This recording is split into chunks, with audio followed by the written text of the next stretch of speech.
সাতটায় যারা শহীদ হয়েছে তাদের ব্যাপারে রাষ্ট্র অন্তর্বর্তীকালীন সরকারের সময়ে সামান্য কিছু আর্থিক সহযোগিতা করলেও তাদের পুনর্বাসনের ব্যাপারে রাষ্ট্র কোনো ধরনের পদক্ষেপ গ্রহণ করে নাই।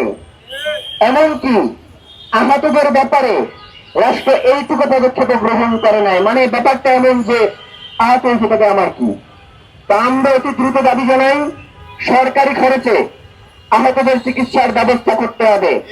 আপনাদেরকে একটা আশ্চর্যের কথা জানাই, আমরা সেন্টারে একজনের সাক্ষাৎকার নিচ্ছিলাম, ওই সময়ে তার পায়ের ভিতরে যে রড ঢুকানো হয়েছিল অর্থাৎ আজ পর্যন্ত তার সেই পায়ের ভিতর থেকে রড বের করা হয় নাই।